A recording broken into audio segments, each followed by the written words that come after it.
Anna. Thank you everyone for joining us today for our budget and reserves panel discussion, which I have a rockstar panel today. If you don't know about Castle Group, my name is Laura Bryant. I am the business development manager here in Southwest Florida for Castle. If you are in need of full-time on-site management, please feel free to reach out. Today I have with me Nicole Johnson Pendergrass with Hafer, Matt Kusel. I always mess your name up. Matt with Reserve Advisors, and Peter Rossi with Soco Tech. We've got a great discussion on budget preparation, updated information on the Florida statute, which I know we have a lot of condo board members on today. They have lots of good questions that we've already reviewed, some that were submitted ahead of time. So as we get started, we will start with budgets with Nicole. And then before we get started, you can see I've been out for a little bit, guys. I would like each of you to introduce yourselves and tell a little bit about your company before we get started. I'll start with you, Nicole. Great. Good afternoon, everybody. Exciting day today, reserves and budget. Nothing better than financials. I'm a partner with the CPA firm, Hafer Company CPAs. We specialize in the area of condominiums, HOAs, developer turnovers, all related to financial reporting, tax returns, and consulting on the budgeting side.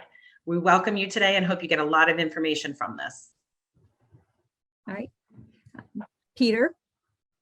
Good morning, everybody.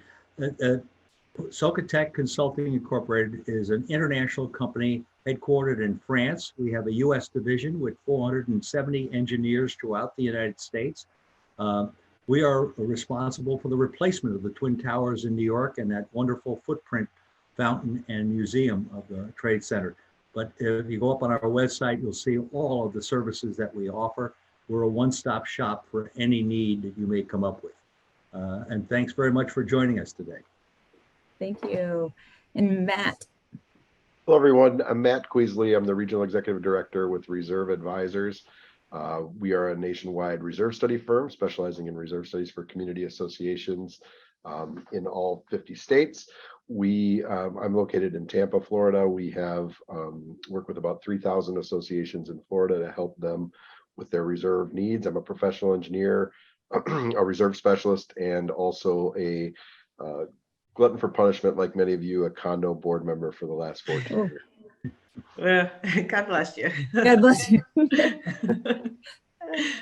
It's good. I get to see both sides of the spectrum. Yep. True. All right, we can go to the next slide, Shauna. So on today's agenda, we have several different things. I will send out, as long as Matt, Nicole, Peter, you guys are comfortable, I could send this out in a PDF to all of our attendees. We will take questions throughout. So if you have a question throughout our discussion, please submit through the Q&A, and I will be happy to ask during that specific topic or discussion we're having at the time.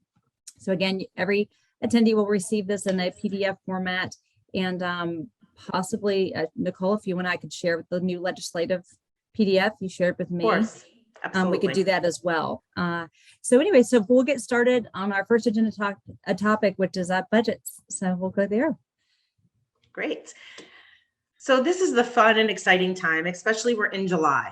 That's when I always tell people is really when you should start planning your budgets for associations. Too many people wait till last minute. They wait until September, October. You have to get your coupons out, and you have to really reach out to your vendors. You want to make sure, especially in this time right now with inflation and where everything is going, you really want to focus on this budget this year. I have a lot of associations that I do budget help with, and they're really, I guess, an eye-opener of where they're headed this year with increases and where everything is going. So the first thing is establishing that time frame.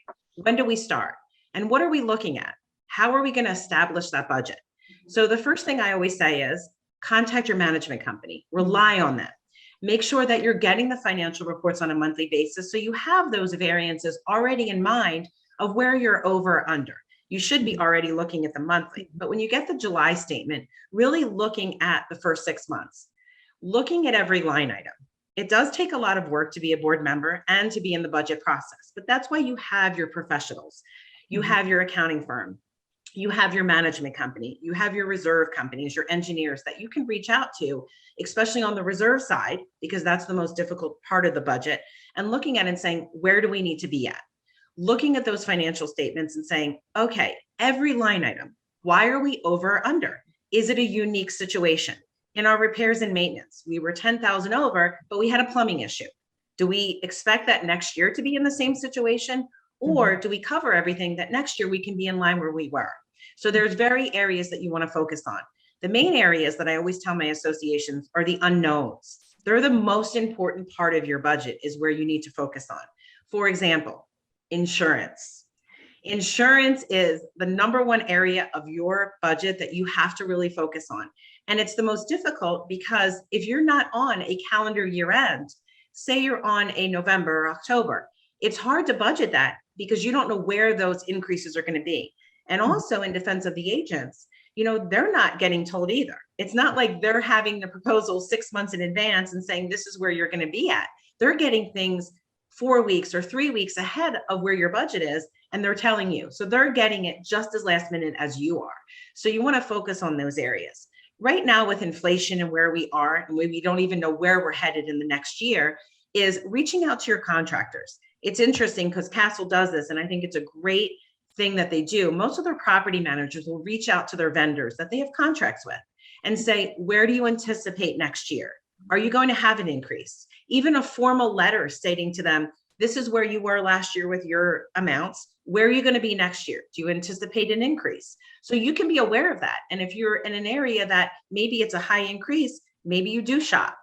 Or, cheaper is not always better. So you want to make sure you take that into consideration too. I've had some board members where they're always looking at the bottom line and they go out and get a new landscaper and they said, why did we change? Because our service is no way near where we were at. We should have paid the extra money. So always know, cheaper is not better, but looking at those areas where you can focus on and where we can actually do better. But it's interesting because I know it was one of the questions in the preliminary questions, and I'm getting this all the time, board members calling and saying, what is the increase? Where are people at? Well, that's kind of out in the air. Every association is different. You can't just say my next door neighbor had a 3% increase. Why are we at a 20% increase? So it really depends on, not every association is apples to apples. Are you a condo? Are you an HOA? Are you fully funding reserves? Do you have projects coming up? You really need to look at your association as a unique association in business. And how are you running this association that you have enough to do the projects when they come due? That, from a financial aspect, I think is very important for board members to understand. This is a business. If you owned your own business, how would you run your business that when projects come due, you have the money to fund it, and you have enough excess in your equity and surplus that if something does happen major, like a hurricane, having an insurance deductible, having things as a backup that when it comes due, you're not automatically special assessing. I know people don't like that word, special assess. It's like the red mark in associations. But if you're not properly budgeting and funding from an operating and reserve standpoint, you're going to have special assessments because it's going to come from one area or another. You're either going to pay for it now or you're going to pay for it in 10 or 15 years.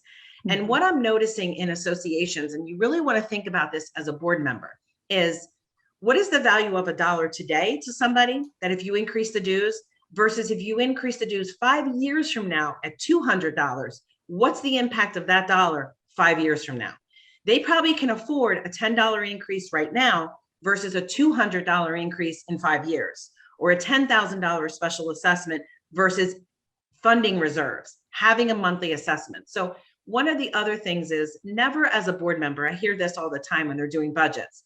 Well, we went and met with our neighbors down the street and we all looked at our reserves and said, this is where we're at. They're not all the same. So never compare. Now it's going to be interesting when this new legislation comes into play, and later on the presentation, we'll all discuss it, when everybody's fully funding, how everybody's going to kind of level out. So your neighbor is going to be similar in the sense that I have some buildings that say our maintenance fee is this, our neighbor is this, but they're not fully funding. So it's going to be interesting when everybody's fully funding, where that's going to come into play, how everybody's going to be kind of on the same playing field. Make sure you have committees. It's not required, but it is good to get input of the owners. Not every owner. Don't have an open meeting where everybody has the input because you'll never pass a budget. Have a committee set up for budgets. Do a few sessions with your management company, with your board members and the committee, and kind of work together because everybody has their unique expertise and people can bring things to the table that can add benefit. Not everybody has the same expertise on the board. You might get an engineer, you might get somebody that has an accounting background, a landscaping background, and that does add value to your budget. Hey, If you're, Nicole, yes, one question quickly came up. Do HOAs do not to have to fully fund reserves, or a statute changed? And statute has not changed on that. statute has not changed under 720.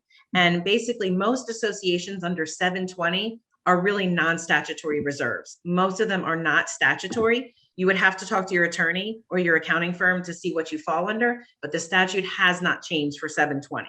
So there's only 718 is what's changed, and 719.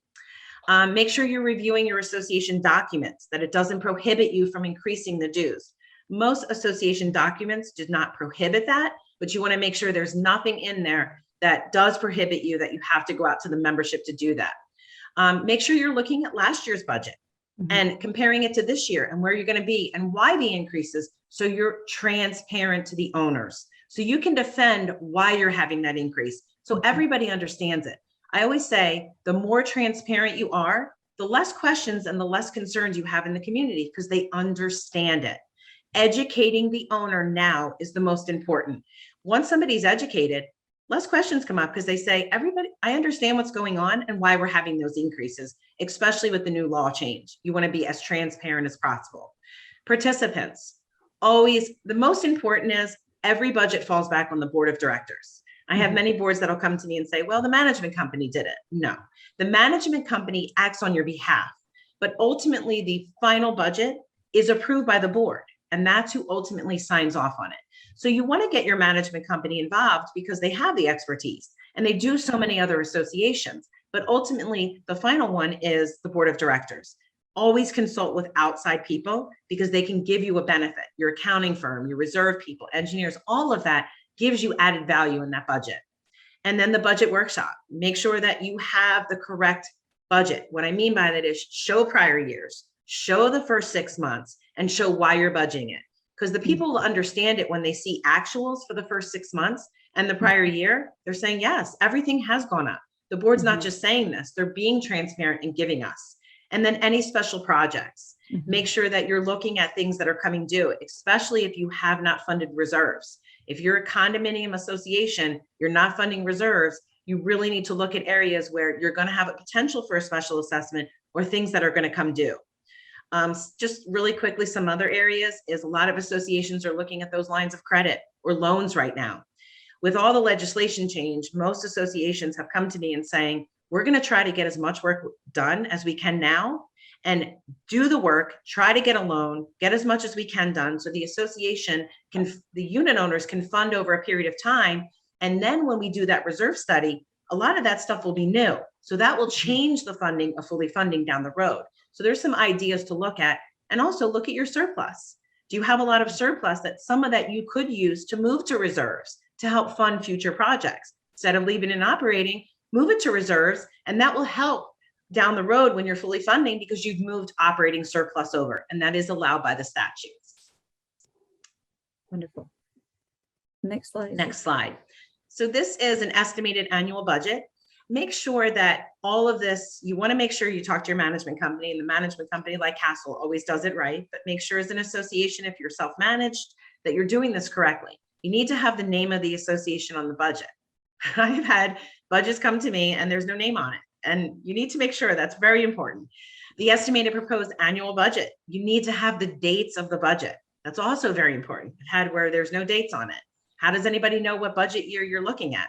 The number of units is a good thing to have on there. I always like to do that, because people can break down what they're paying, if even though that's at the bottom, but it is something I think very important and informative to associations having that.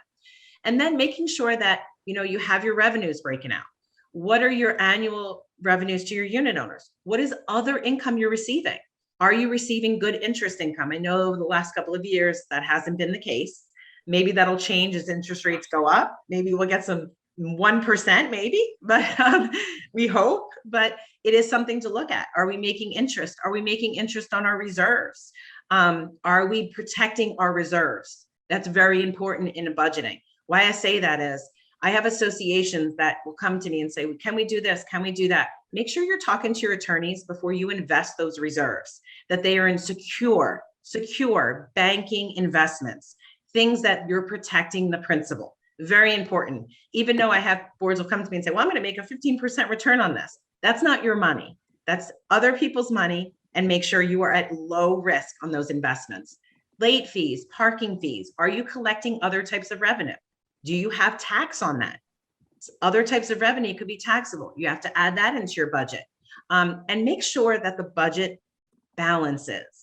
I don't know how many times I've gotten budgets where it doesn't balance and they said, oh, we budgeted for a surplus. Well, a budget is to balance. So if you're budgeting for a surplus, which technically you shouldn't be, is that put in the repairs and maintenance and just increase that line item for future versus not the budget not balancing. So that's very important. You'll notice at the bottom where it shows on the yellow area that it's 0 because the budget balances. Very, very important. Next slide. And then this is just this example of the budget showing you the operating side and the reserve side. The reserve side is crucial to associations, making sure that we always ask, did you get the updated study? If you haven't, why you haven't? Very important. And you'll notice in the new legislation, it's going to be required. So it is good. I'm glad they have that required because I've had too many board members doing the reserve schedule that have no engineering background. And the numbers, I have no idea where they came from. Now, I'm not an engineer, so I can't tell them this doesn't seem realistic, but I tell them, please reach out to your engineers because it doesn't seem, because you do never want to mislead a unit owner or a potential buyer when they're coming in that you're fully funding, but those estimated replacement costs are not correct, because you're not fully funding if those estimated replacement costs are wrong. So it can be very misleading, and be very transparent to all of your owners and presenting this to all of them. Next slide. Now, is this me? This is you. Yeah, no, I think that's a great point, just to kind of transition and piggyback on that, Nicole, the transparency issue. I think we're all going to kind of touch on that. And it was very clear, and I guess it's been clear that the legislature wants boards to be transparent. They want to give them the tools to communicate to their owners what the true cost of living in the community association is. I think we all know, we've all recognized that the cost to live in condominiums is going to be increasing, whether that's because of inflation and gas prices, insurance, or these new requirements for reserves and milestone inspections and repairs. Generally it's going to be increasing, but I think that transparency is critical. And with reserves, which is what we deal with mostly, you make a great point, Nicole. If they don't have the right cost listed for the item, then they're really not truly funded. Another issue we see a lot is they don't have the right items on the schedule. They've got 4 or 5 items there, like in the schedules that we're showing here, but there's a lot more other elements that aren't being considered, whether it's concrete restoration or plumbing or electrical items. Those items traditionally have not been included in a lot of boards' budget. Now, the legislature, of course, said, now we're going to make sure we capture some of those things again, so a board can be clear about what owners should expect when they purchase into a community, as they live in the community, as the community ages, what the needs are going to be. Which is something our firm for the last 30 years has been trying to help people see, trying to get a glimpse of what the overall capital needs are going to be for the association. So we talked just a little bit about the 2 methodologies used in reserves. I'm going to talk about the goals, funding goals that we have with reserves, and then we'll talk a bit about the new legislation. What you see on the slide now is just a sample component reserves funding schedule. This is sometimes called straight line reserves or restricted reserves. This was very common, actually required prior to 2002 for Florida condominium associations. Before they allowed what's called pooling. We'll talk about that next, but this is just looking at each individual item, identifying its current replacement cost, its remaining useful life, what you currently have in the reserve for that item, and then identifying the residual balance, and then the required contribution. Going across from left to right, the required contribution is the residual balance divided by the remaining useful life. So the math is really easy on this simple example, just to show how the schedule works. Of course, like I said, most communities are going to have many more line items on this and many more considerations based on the facilities that they actually have. But in 2002, the pooling of assets was allowed. Yeah, you can switch the slide. Thank you, Shauna. The next slide is pooling, and this is the same kind of physical information, the same 5 elements, the same replacement costs. But instead of doing a straight line depreciation of each item, we develop what's called a cash flow analysis. We call it, the Florida statutes call it pooling of the assets or grouping of assets together. What it does is looks at the reserve fund as a whole for all of the items, and allows us to use the reserve for any item on the schedule. The component method, those restricted reserves, those reserves stay in an account, at least on the balance sheet, a liability account that says that this money is for roofs only. It can only be used for roofs unless approved in advance by a majority vote of the owners. Pooling allows you to say, okay, this money can be used for any of these 5 items or 10 items or whatever you have in the group, unless approved in advance by a majority of the owners. So you don't need owner approval if, for example, you've got to spend a little bit more money on your pool finish because you wanted to upgrade the texture or something. So the pooled schedule then looks again at a timeline. We've got a brief kind of a snippet here of 15 years, where you'll see like the roof cost today's $535,000. We put that out at 2027, 5 years from now, for $620,000, and all the expenses are laid out on a timeline. We identify the timeline of expenses, and then really work backwards to identify the required contributions to keep that reserve above zero in a critical or threshold funding year. So it's kind of at their lowest point. Okay, and on that note, Matt, I want to remind boards that just because you see that projection from reserve advisors for 15 years doesn't mean that you wait 15 years to get your next reserve study done. So Good point. a lot of people will say, but my reserve study had a projection out for the next 15 years. So why do I have to get one every 3 or 5, right? Right. Which is, around what we would recommend. And so are you on the lines of the same 3 to 5 years? Depending on if anything changes? As the market changes quicker, a lot of communities are looking at doing it a little bit sooner, 2 or 3 years, because you see in that, you saw in that schedule a 3% inflation assumption. Well, that's obviously not true this year. Right. And so if that continues, there's a good chance that the projections would get off track with where they actually need to be. And so the more you update this information, the better off you are. And really the budget each year should have an updated schedule attached to it. So each budget that you send out with your mailing should have the current cost, not last year's cost, but the current cost, as well as the current remaining useful life for those items. So we're seeing a lot of communities every year come back and say, hey, can we get updated costs for this information? It's kind of plugging and chugging in a spreadsheet at that point. It's not a whole lot of work to identify what we call an update without a site visit or a review of the schedule to bring it current for each year. So yeah, your reserve study is really a snapshot in time of where the projections were on that date of that study. And with so many variables, both internal, external market changes, boards changing over, managers changing, I mean, there's just so many things that can go not according to plan, that it is important to revisit that schedule regularly. Good point, Laura. Yeah, and make sure that you're coming out to take a look at it as the reserve study company to see if there's been any additions to amenities, changes to amenities, upgrades that weren't part of the reserve study. So you can have, like you said, a more accurate funding of those reserves. Correct. And adjust it. So I agree more often about it. If I can just jump in here, the way we're looking at things because of inflation, because of labor cost increases and material cost increases, which have skyrocketed, we remind everybody that we do not manufacture anything in Florida. So everything is brought in. We've had disruption across the country in distribution. We're recommending that budgets be looked at on a quarterly basis and increases at least to the minimum of what inflation is being projected right now, so that it's a smaller amount for each quarterly assessment increase. So when you get to your project, you're closer to the financial need of that project when you get there. And we're telling people, look beyond 5 years. The projects after a structural assessment, which is the basis now of all of the co-ops and condominium high-rises that are within that 3-mile area between the Atlantic and the Gulf.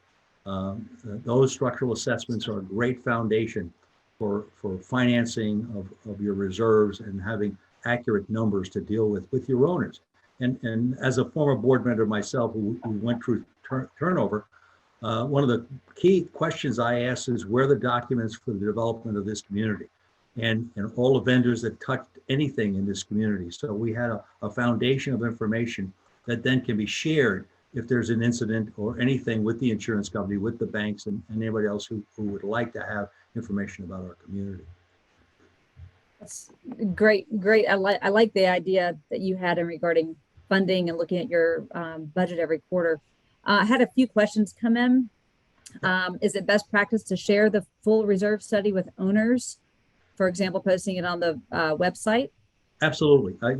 I'm a firm believer in communication, and we communicate as our community. And I live in a 954 home community, the Plantation, Somerset, and we communicate all the information to the owners. It's their responsibility. They invested. Your investment in that community involves a certain amount of money, and I want to protect that money by maintaining those attractions that brought me into the community in the first place. And for anybody to tell me that I can't afford this or you can't afford that, the owners have to give you that direction. And that's not a direction that I hear from our owners. They want to know exactly what the costs are. And if we just increase our landscaping based on the fact that he was losing employees based on how much he was paying them. And so we increased the landscaping budget immediately to maintain the people that we respected in doing our landscaping. So I'll just give you an example. Point. Another one question about funding reserves. Fully funded just means that current funding just plus anticipated funding will cover all projects in the future as they come due, correct? It does not mean you have 100% of the money right now. And that is correct. Ton of confusion on this. Yes. And the next few slides are going to cover. So I'm glad that question was asked because it really plays into this. So there, from the national standpoint, reserve studies are regulated by the National Reserve Study Standard that's developed by Community Associations Institute.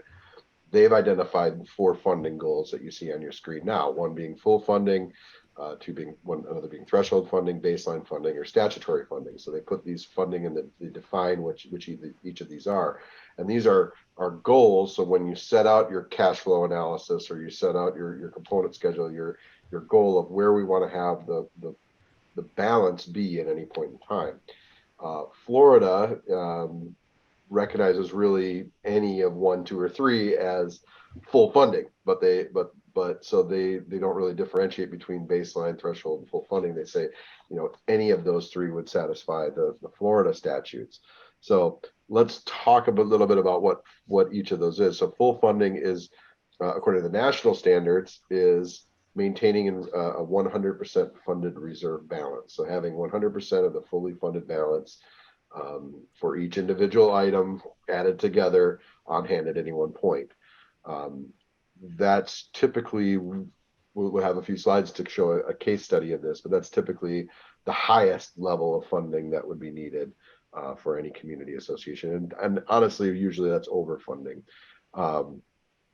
So this is an example where this is the case study that I mentioned. The community started out at 38% funded, meaning they had 38% of the depreciated value of the expenses on hand at the time.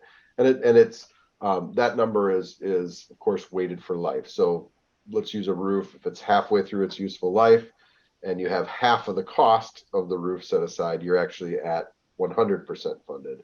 If you had a quarter of the cost set aside at half of the life, you'd be at 50% funded. So this again looks at the individual items, and it's not uncommon for a community to be, not 100% funded, let's say.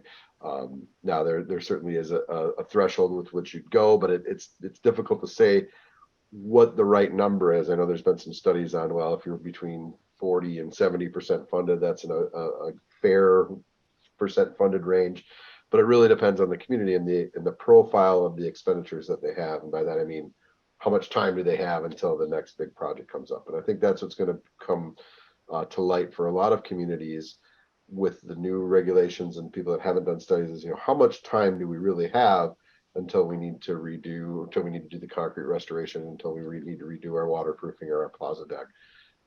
And that's what's going to determine the increase. So to the question you were asked earlier, Nicole, about, what percentage is going to affect my association? Well, it really depends where you're at. And we've seen communities, unfortunately, before the new requirements, we're seeing communities where we've had to recommend doubling the assessments from year to year because they just simply had let things go for so long that they were so far behind. On the other end of the spectrum, we've got communities that have been very diligent putting aside funds. In fact, we're cases where we said, okay, you can actually decrease a few bucks this year. Those are rare, few and far between, but there certainly are cases. But it depends a lot on where you're at on this timeline, and of course, then what your goal is going forward. So from a reserve standpoint, this case study said, okay, well, if this particular board said, well, we want to know, we want to get to fully funded. We want to get to 100% of the fully funded balance of all the items in the next couple of years. And so we looked at that scenario. They're currently setting aside $190,000 a year.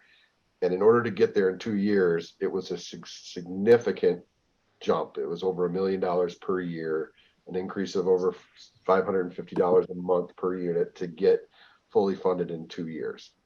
And so thankfully that's not a requirement under the current statute. You can go to the next slide as just an example of what it would look like over 5 years. So this eased in a bit more. It took a 5-year period to get to 100% funded balance.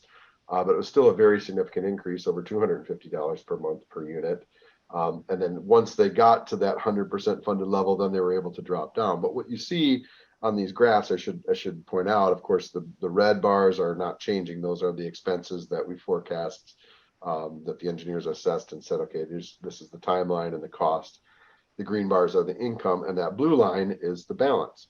So when a community targets 100% funded, you see this many times, they've got a lot of money on hand at any one point. In this case, millions of dollars that is kind of sitting in the bank that they're not necessarily needed. So most communities are not targeting 100% funded. Again, the next slide, I think, is the same information over 10 years. And then we go over 20 years. And you can see here, this gets to 100% funded over a longer period of time. One of the pieces of legislation that I think that didn't pass, that was put in March, said that the goal needs to be 100% funded. So that's kind of what I wanted to show this. If this was the goal, and they said they didn't specify a timeline, but presumably it was over the life of the schedule. So this would have been the minimum funding under that type of requirement when it says we have to reach 100% funded. And you'll see they're still contributing $7.5 million to fund $5 million of expenses. They're going to have $2 million plus sitting in the bank by the end of the schedule, which again is, so if we say we want to have fully funded reserves, this is a lot of money on hand. And so most people are looking at the other options, one being threshold, which I think is the next slide, which really looks at, okay, where's this blue line going, and what's a comfortable level for that blue line to stay at. We don't want it to drop too low.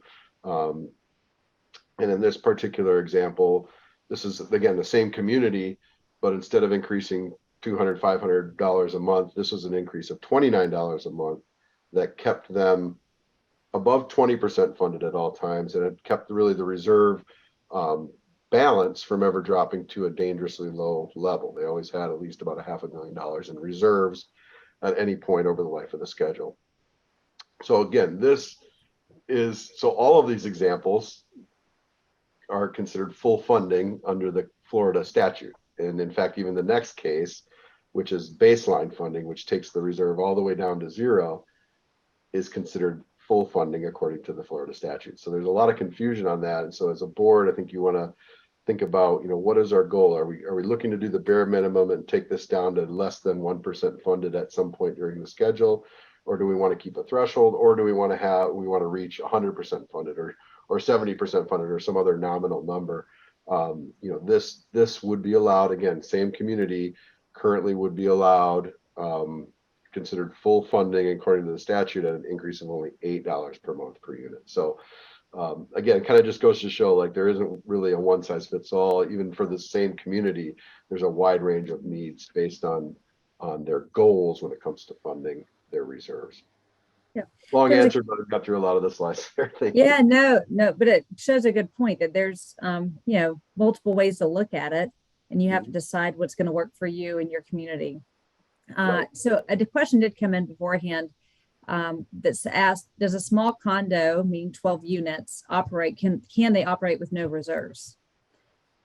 So currently the owners could waive the reserves, that's allowed under Florida statutes. They still have to disclose, again, important and transparent, what you're waiving. So the board have to put together a schedule that shows the full funding of the reserves, but they can give the owners an option to waive the reserves. That option, when it comes to reserves for structural components, is going to be going away as of December 31st, 2024. So not in the long term, they can't, but I guess for the next 2 years, they could operate that way still. And then just to reiterate, I know we're talking a lot about condos. It's still very important to have HOAs have reserve studies done. There's a lot of infrastructure, whether it's lakes, gates, the amenity centers, the roads, etc. You really need to have your arms wrapped around that. So just because we're targeting the condos, and so is our new statute, it doesn't mean that HOA should not be funding reserves properly and or having reserve studies.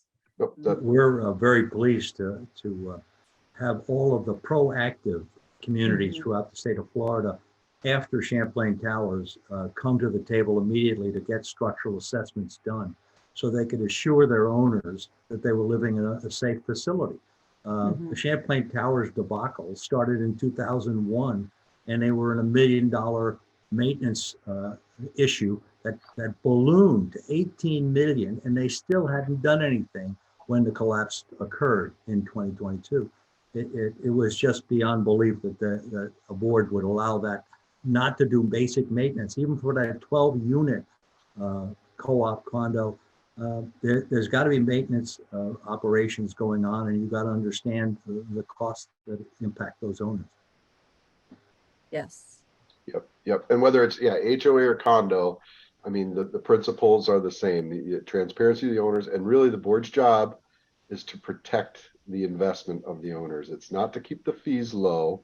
It's not to do things as cheap as possibly could be done, because at the end of the day, that is only going to hurt the value of the units. And unfortunately, too many associations have taken that approach historically, and the legislature really said, enough is enough. We cannot allow that. The safety of our buildings is more important than ensuring lower fees or low certain level of cost of monthly assessments for people. So one of the things they required in the latest Senate Bill 4D that was signed in late May, that's now law, is in addition to Florida Statute 718, this also shows up in 719. So co-ops and condos must have something new that never really existed before, called the Structural Integrity Reserve Study.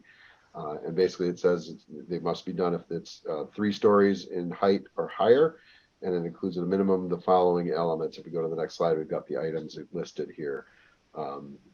Roof, load-bearing walls, structural members, floor, foundation, fireproofing, fire systems, plumbing, electrical systems, waterproofing and painting, windows, and any other item that has a deferred maintenance that cost over $10,000, and the failure to take care of it would affect one of the items above.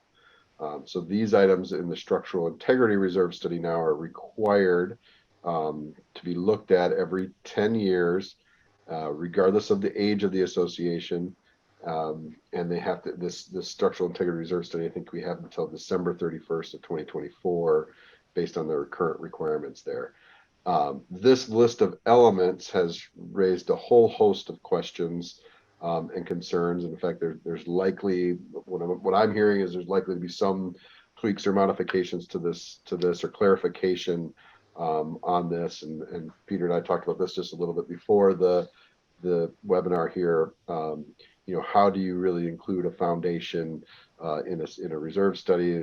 Hopefully the foundation is never going to require replacement.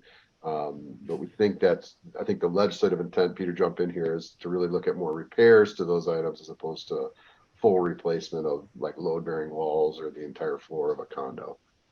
Yeah, according to our engineers, it's the total structure that's being evaluated. It is not looking at replacing a foundation or any of the pilings that structured that building in the first place. We look at the total structure and any deterioration that is visible. like on decks where cement is falling off, and those exposed rebar. Those are all areas of maintenance issue. So we look at the building life as forever, as long as it's maintained properly and looked after. And that's basically what our recommendations are. Yeah. And that, as a professional engineer myself, I think that's a reasonable approach to take. I think one of the issues in the legislation is it does say you have to show the remaining useful life and replacement cost of these items as well. So that's where I think the legislatures, I don't think their intent was to show, replacement cost of a foundation. So I do think I'm hopeful. I'm not going to speculate on what could happen, but I am hopeful that there'll be a little more clarification on some of those items as far as what realistically a board should be planning for when it comes to these items. And another one on the list that's caused a lot of questions is windows. Well, what if the windows are the owner's responsibility and not common area responsibility? We think the intent here was that these are for common elements, common windows, not unit owner responsibility. But again, we hope that there'll be some more clarification in there. But regardless, windows are an important part of the structure, overall as well, whether they're owner responsibility or not. So having good information on their costs, their useful life, their condition, maintenance that could be done to extend their useful life would be valuable pieces of this type of a new reserve study. On the next slide, I think just a few more clarifications. The developers must conduct these studies prior to turnover, which is a new requirement, and I think that sets the community off. The intention is to set the community off on the right foot right from day one, and then like we said, they must complete this by December 31st. And they also, then these reserves become restricted. And that's a little bit of another question. What do you do if you have pooled reserves currently? You'll have to, I think, create some sort of a bucket for these restricted funds that would be separate from other reserve funds. So your other reserve funds, you still have a requirement. The requirement didn't go away to have reserves for roofing, painting, paving, and any other expense over $10,000. So those items, things like elevators, air conditioning, your parking lot, still would have to be reserved for, disclosed in your budget. But we think that's a separate bucket of funds that could actually be waived. Their use may be able to be used for other purposes if it's voted on by the owners. But those specific 9-10 items, if you count the last one, would be restricted as to their use. That's the last bullet there. I've got a quick question from Tia. It says, what is the difference between a condition assessment / survey and the new structural integrity reserve study? The structural integrity survey takes in the entire structure, including the units.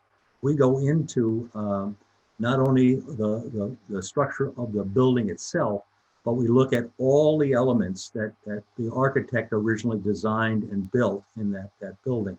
The big thing on windows is that people were putting in hurricane windows and not looking at the stress levels of those windows on the total building. There is certain weight compliances that the original architect and engineer approved, which were being misdirected, is the best way to put it. In other words, there were weighting parts of the building that were not built to sustain that kind of weight. And they weren't running these modifications through the board, which now people are realizing that if somebody does something that offsets the weight in the building, other owners can't do the same thing, which made it an equity that they had to address. And that's part. The structural assessment is far more extensive. It's a 3-day plus, depending on the size of the building that's being inspected, event. But it gives you very extensive knowledge about your building's condition and your individual unit conditions as well, as to what those owners may have done to offset some of the architectural integrity of the building. Great, thank you, Peter. Milestone inspections. Matt or Peter, were you going to speak on? I think this is kind of what Peter was talking about. Yeah. I'll let you take these ones if you'd like. This is the phase 1 and the phase 2 milestones. Yeah, this is the after you have your structural integrity inspection, the milestone inspection is a safety inspection. The phase 1 basically identifies Again, we're looking at those buildings that are within 3 miles of the coastlines, the Gulf or the Atlantic, and they're mandated to do it, to have that done every 10 years after they're 25 years or old. And the age thing is done on a certificate of occupancy. The date is your certificate of occupancy for that particular building, is how these dates are structured. And then your phase one goes through a safety evaluation and creates a report, which is then generated to the board and the owners, and also to the local officials. If there are safety issues identified during that phase one, then we move on to phase two, which is an intensive evaluation of those safety elements that need to be scheduled, and the prioritization of those items as we go through into the phase two area. Again, all these items are then reported to the city county officials oversighting the inspections of that building, and we coordinate all of that during the inspection process of the milestone evaluation. And that all goes into the record, which is then shared with whomever is coming and buying into your community, along with your financials, along with your insurance. And the underwriters are being very stern about the evaluations and the information that they receive. So the more information you have, the better off you are. Like I said at the beginning, getting the developers' plans for the community is now one of the mandates. They must turn over at turnover the full development plans and all of the vendors who touch that property. Yep. All right, so we've got more questions coming in here as well. If you give me just 2 seconds. Let's see. Do either of those studies replace the need for a traditional reserve study? No, they enhance the knowledge of each one of those elements now that is mandated, and I can go through it. Again, it's the roof, it's your load-bearing walls and other primary structural members, your floors, the foundation, which again is part of the structure. So that's evaluated based on what we see. Fireproofing and fire protection systems, that's a big one for those communities who did not have a fire safety system or a sprinkler system in place. Those are mandates that are taking place immediately. Plumbing, electrical systems, waterproofing, and exterior painting, and the windows, which we discussed, and any other item that's $10,000 or more. And it's an isolation of these items with the full funding of the lifespan of those items. And you can still have your pool, except you have a segregated area that has those items that must be fully mandated and protected for those items only, and the other items which Matt mentioned as also part of that pool Reserve. choice that you've made. Yeah, and I think it's a good question. If I can add to that, it was like a traditional reserve study was never a requirement by statute. You didn't have to hire a professional to do a reserve study, and you still don't for your non-structural elements. So you don't have to have a professional give you those estimates on your elevators and your air conditioning or other items, paving. And you don't have to do that in an HOA either currently, but it is absolutely a best practice. And I think that people have found that, again, in the spirit of transparency and running a business and the board disclosing the proper information to the board, it's absolutely helpful to have that information. So no, it doesn't replace it. And in fact, but there never really was a requirement to have another reserve study done. But you still have to, if you're a condo or co-op, disclose all those other items that may not be disclosed now that are required in the structural integrity reserve study. If you have other items, paving or any other expense over $10,000, that's not part of the SIRS, part of the structural integrity reserve study, that still has to be disclosed. The difference being that those could be waived and voted on to be waived by the owners. And even though the reserve study, you're saying like it doesn't require a regular reserve study in the statute, I still think it's definitely prudent to get one done because your bankers are going to be looking for it if you get a line of credit or a loan, and potential unit owners buying in there. they're going to want to see those reserve studies that it's done by a professional engineer versus the board. So even though it's not required, I do recommend getting them done. It's common sense. When I'm talking to my fellow board members, it's just common sense that we want to protect the investment that we've made in the community that we've chosen to live in. And these things are just reassurances to all the people that are involved in our community assets to have the information. The buyers especially are now getting all the information before they make the buying decision to come into that community to see if it's being well run. And that's basically the value of all of this. Yeah. Here's a question regarding reserve expenditures. If there's a large project, for example, like a $1.5 million roof project, does the ownership have to vote on approving that expenditure when the time comes? Or since it's in reserves, they can, yeah. If it's in the reserves, they've already approved that reserve for that roof replacement. Yeah. That funding is already there. I've got a question specifically for Matt. Will reserve advisors be able to do a milestone inspection and structural reserve study?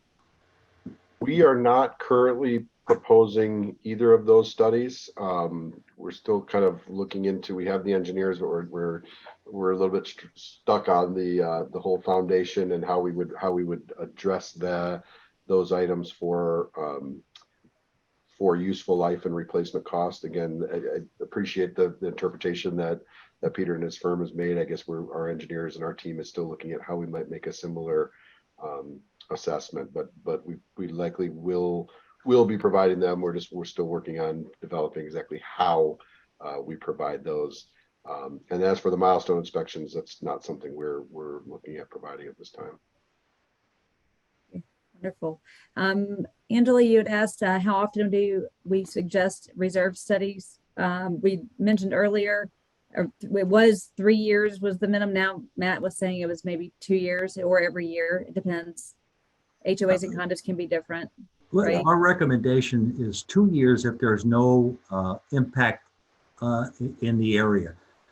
Because basically after an incident like a hurricane or a major storm, it's always good. Technology is on our side. We have drones today to do visual inspections of high rises instantaneously at low expense and can provide for the insurance companies a before and after storm evaluation. So their underwriters are given information of how the property looked and was taken care of. And then if there is damage, we have that same high def that we provide the owners with to show them exactly what damage was done and what has to be corrected.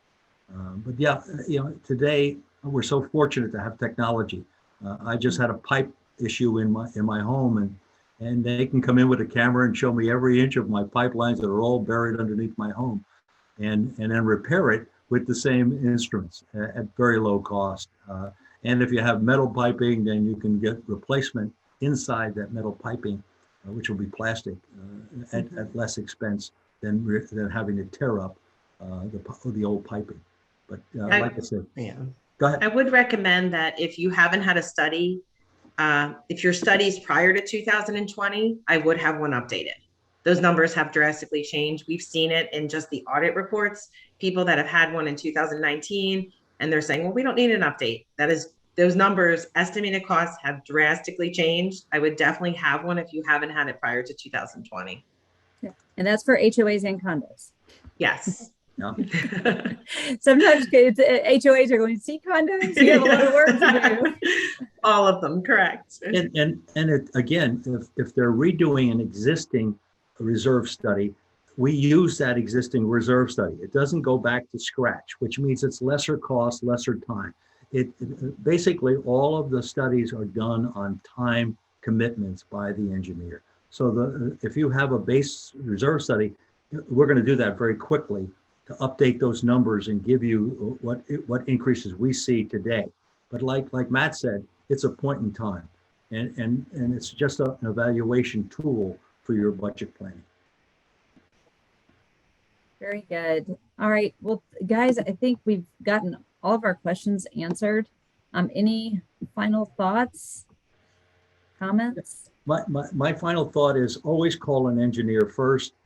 We counsel for free, if you're getting into a project, it's always best to get the information straight.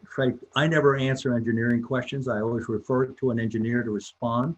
And this way you're getting accurate facts that you can then make a decision on as a community. Agreed. My famous line is, show me the money. I love that comment by Cuban Goody Jr. is to my association, show me where the money, show me where you're going to get it from. Either from the reserves, operating, special assessment. It comes from one of the pockets. It's got to be paid for. Mm-hmm. And my favorite line is, you get what you pay for. Yes, absolutely. Especially today. Yes. And I would have to say, if you haven't been in touch with an engineer or a reserve company, you need to get on the list.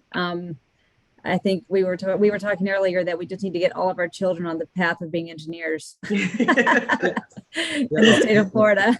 A proposal doesn't cost you anything. It gets you, you get the board to commit to the proposal, and then you get on a queue for the inspection. And that's important today, especially for those buildings that are 25 years or older. Advanced thinking, like I said, we're expanding our windows now beyond 5 years, and that's just good advice. And how long is it taking for a board to be able to get a reserve study or structural and integrity inspection done? They're being scheduled rather quickly because of our extensive network of engineers. We're able to pull resources in to get all of it done. Again, it depends on where you are in the queue. We're right now dealing with 6 months backlog, and it's incredible. Ever since the structural assessment came out, people hit us right away. And I'm not talking about only my engineering firm. I'm talking about all the engineering firms. Right. We have engineering firms who are backlogged. They won't even return phone calls. But right. We will get them a proposal. That's one of the things that we've committed ourselves to, is to get the proposal to you, turn it around, and then we'll get you on a schedule. We give you all that information as to when we're going to be scheduling you for that inspection. Okay. And then Matt, on reserve studies, where are y'all scheduling? About 6 months out still? Yeah. Yeah, maybe a little bit sooner. A lot of communities, absolutely, and we didn't mention this, but the reserve study is a long-term planning tool. It shouldn't wait until budget season. So no, we could do those. We'd like to do those early in the first half of the year. So we book up our schedules really in the first half of the year for the most part. I think we currently have some openings for October still. So we're maybe 4 or 5 months out.